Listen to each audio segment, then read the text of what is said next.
नमस्कार, हम हैं राजेश मिश्रा और नेशनल कवरेज के डिजिटल प्लेटफॉर्म पर आप देख रहे हैं the battle began. The battle began की इस कड़ी में आज हम बात करेंगे उत्तर प्रदेश का दिल, सूबे की राजधानी, नवाबों के शहर लखनऊ की। लखनऊ जनपद जो है, लखनऊ जनपद में 2 लोकसभा सीटें हैं। एक लोकसभा जो है वो सीधे सीधे लखनऊ के नाम पर लखनऊ लोकसभा, और दूसरी मोहनलालगंज। फिलहाल जो है लखनऊ लोकसभा का प्रतिनिधित्व कर रहे हैं हमारे निवर्तमान केंद्रीय गृह मंत्री राजनाथ सिंह साहब, जो भारतीय जनता पार्टी से वहां पर इस बार 2014 के चुनाव में जीते थे। तो लोकसभा लखनऊ, जो लखनऊ लोकसभा है वो फिलहाल 5 जो विधानसभा हैं वो उसके लोकसभा क्षेत्र में आती है। और लखनऊ की अहमियत अपने आप में काफी है। पूरे सूबे का सारे पावर कॉरिडोर्स लखनऊ में ही है। उत्तर प्रदेश के जो आम आवाम है उनके हितों का सारा फैसला लखनऊ से ही निकल के गांव की गलियों तक पहुंचता है। ये बात और है कि उनके फाइलों में गांव का मौसम बहुत गुलाबी है, लेकिन हकीकत के दावे जो हैं वो कुछ और हैं। तो हम बात कर रहे थे लखनऊ की, और जब लखनऊ की बात करते हैं तो हमारे आंखों के सामने हजरतगंज का चौराहा भी आ जाता है, टुंडे कबाब भी आ जाता है, और विधानसभा चौराहा भी आ जाता है जिसके माथे पर भारत का तिरंगा शान से लहराता है। तो लखनऊ लोकसभा की जो राजनीतिक बैटल है फिलहाल वो थोड़ी दिलचस्प है इस बार, जिसकी हम अभी बाद में चर्चा करेंगे। पहले आपको जरा इतिहास के आईनों में रूबरू करा देते हैं लखनऊ लोकसभा के बारे में। तो लखनऊ लोकसभा जो भारत के 545वां लोकसभा, अभी की 545 लोकसभा, हर परिसीमन के बाद लोकसभा का क्षेत्र बढ़ता गया, लेकिन ये सबसे पुराने, मतलब जो हमारे देश में पहला आम चुनाव हुआ था तब से इस लोकसभा क्षेत्र का वजूद है लखनऊ लोकसभा का। और यहाँ से पहली जो सांसद थी वो विजय लक्ष्मी पंडित थी, जो लखनऊ लोकसभा से यहाँ से सांसद थी। उसके बाद 4 बार लगातार यहाँ पर कांग्रेस पार्टी का ही प्रतिनिधित्व रहा है, कांग्रेस पार्टी के लोग यहाँ पर सांसद रहे हैं लखनऊ लोकसभा सीट से। इसके बाद जो था शिवराजी नेहरू यहाँ से जो दूसरी बार थी वो सांसद चुनी गई थी लखनऊ लोकसभा सीट से। लखनऊ लोकसभा सीट के नाम एक और रिकॉर्ड है, सबसे ज्यादा बार 5 बार लगातार इस सीट से अटल बिहारी वाजपेयी साहब यहां से सांसद थे। अटल बिहारी वाजपेयी साहब इसी सीट से लड़के सांसद हुए, और बतौर प्रधानमंत्री भी जो उन्होंने देश को सेवा दिया, तो उनका जो संसदीय क्षेत्र था वो लखनऊ था। अटल बिहारी वाजपेयी साहब के बाद 2009 का जो चुनाव था उसमें लालजी टंडन जी यहाँ से चुनाव लड़े थे, वो भी भारतीय जनता पार्टी से थे और वो चुनाव जीते थे। उसके बाद 2014 का जो लोकसभा चुनाव हुआ उसमें राजनाथ सिंह साहब यहाँ से चुनाव लड़े और चुनाव जीते थे। तो अटल बिहारी वाजपेयी के अलावा जो ये कहिए कि पिछले 6 बार से लगातार ये सीट भारतीय जनता पार्टी के कब्जे में है। ऐसे में भारतीय जनता पार्टी के इस दुर्ग को तोड़ना थोड़ा सा अभेद्य दिख रहा है, महसूस हो रहा है। और इतिहास के आईने में एक बात यह भी जान लीजिए कि इस सीट से बड़े बड़े नामचीन लोगों ने भी अपने दांव आजमाए हैं। 2014 का जो चुनाव अभी बीता है, जो निवर्तमान लोकसभा चल रही है, इसमें आम आदमी पार्टी ने यहाँ से जावेद जाफरी, फिल्म एक्टर जावेद जाफरी को अपने टिकट पर उतारा था। ये परंपरा नई नहीं थी आम आदमी पार्टी की, इसके पहले भी इतिहास के आईने में देखेंगे तो यहाँ पर 1999 में डॉक्टर कर्ण सिंह भारतीय राष्ट्रीय कांग्रेस के नेता हैं और बड़े नाम है, महाराजा परिवार से आते हैं कश्मीर के, वो चुनाव लड़ चुके हैं। फिल्मकार, मशहूर फिल्मकार मुजफ्फर अली साहब यहाँ से चुनाव लड़ चुके हैं। राज बब्बर साहब समाजवादी पार्टी से हालांकि उस समय चुनाव लड़े थे, लेकिन वर्तमान में कांग्रेस के प्रदेश अध्यक्ष हैं और अच्छे फिल्मकार हैं, वो यहाँ से चुनाव लड़ चुके थे। हालांकि इन सभी को हार का सामना करना पड़ा था।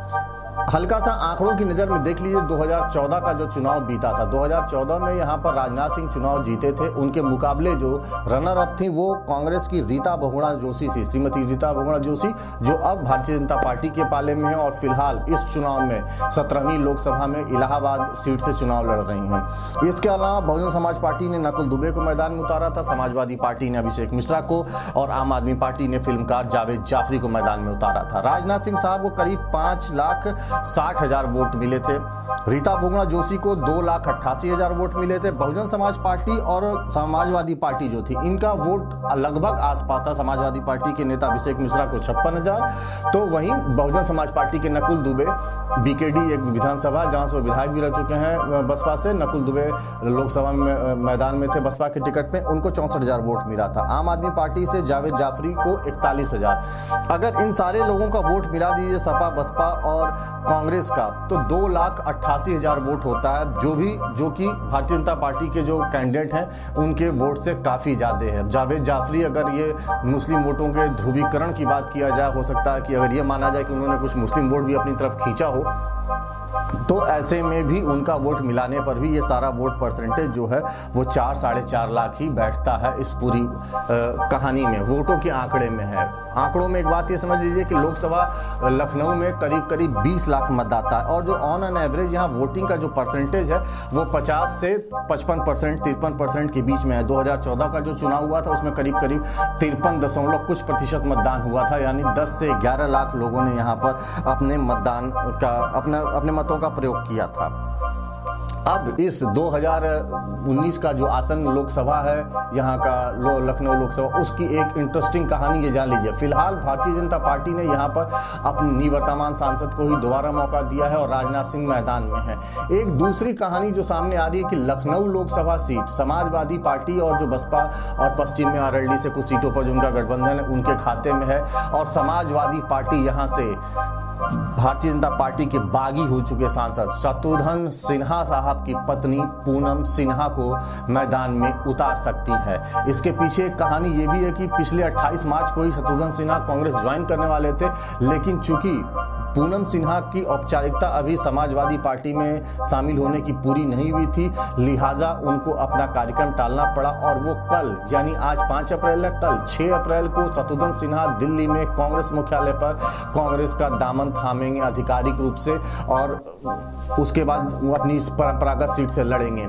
इस बीच ये जो पूरी बात है कि पूनम सिन्हा को समाजवादी पार्टी अपने सिंबल पर लखनऊ लोकसभा सीट से उतार सकती है, और इस बात की आशंका जताई जा रही है कि लखनऊ लोकसभा सीट पर कांग्रेस अपना उम्मीदवार नहीं उतारेगी। ऐसे में सीधे ये जो पूरा चुनाव होगा वो राजनाथ सिंह बनाम भाजपा के ही बागी सांसद शत्रुघ्न सिन्हा की गृह मंत्री, मतलब उनकी जिसको कहा जाता है कि उनके घर की कमान जिनके हाथ में है, पूनम सिन्हा के बीच होगा। और इस टिकट के देने से पहले समाजवादी पार्टी के जो रणनीतिकार हैं उन्होंने अपना पूरा जो गुणागणित है, वोटों का गुणागणित है, उसको कर लिया है। समाजवादी पार्टी के बड़े नेता अपना नाम न जाहिर करते हुए किस तरह बताते हैं, मेरी उनसे टेलीफोन पर बात हो रही थी मोबाइल पर, तो उन्होंने कहा कि लखनऊ लोकसभा में करीब 3.5 लाख मतदाता मुस्लिम मतदाता हैं, जिसको वो मानते हैं कि वो उनके फेवर में, समाजवादी पार्टी के फेवर में वो पूरी बात वो वोट प्रतिशत रहेगा। इसके अलावा वहां पर करीब 1.5 लाख से ज्यादा सिंधी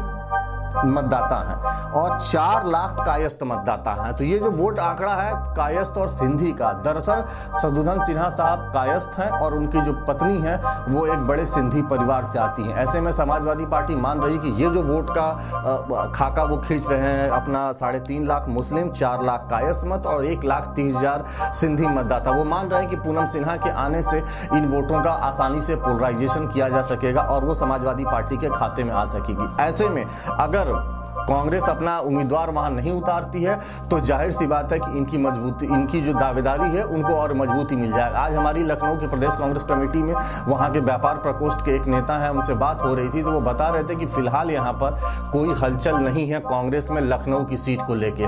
वो इसलिए नहीं है, वो भी इस कहानी को जब हमने ये कहानी उनसे शेयर किया तो उन्होंने कहा कि हाँ, इस बात की यहाँ पर जो कांग्रेस का जो कॉरिडोर है उसमें इस बात की पूरी शिद्दत से चर्चा है कि संभवतः यहाँ पर राजनाथ सिंह के खिलाफ कांग्रेस अपना उम्मीदवार नहीं उतारेगी और जो परोक्ष रूप से बिहाइंड द कर्टन, पर्दे के पीछे जो अखिलेश की पार्टी और कांग्रेस के बीच वो जो घोषित समझौता है कि कुछ उनकी वीआईपी सीटों पर कांग्रेस नहीं प्रत्याशी उतारती है और समाजवादी पार्टी उनके सीट पर नहीं उतारती है, उस सीट की लिस्ट में लखनऊ लोकसभा का भी नाम आ सकता है।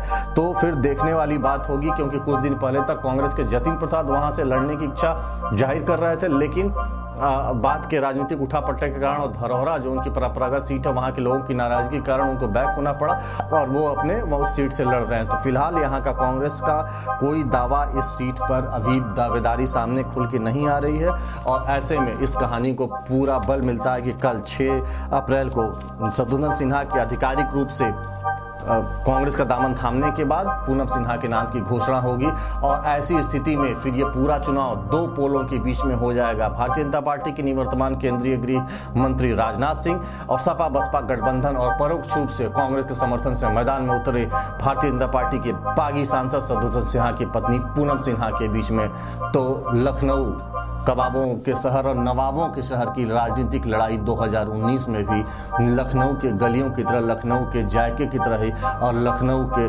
चिकनकारी की तरह ही मुझे लगता है कि मशहूर होने वाली है। अगले कोई भी राजनीतिक अपडेट किसी इस लोकसभा सीट से या और कहीं से आती है वो हम आपको लगातार बताते रहेंगे। देखते रहिए हमारे साथ नेशनल कवरेज के डिजिटल प्लेटफॉर्म पर द बैटल बिगन।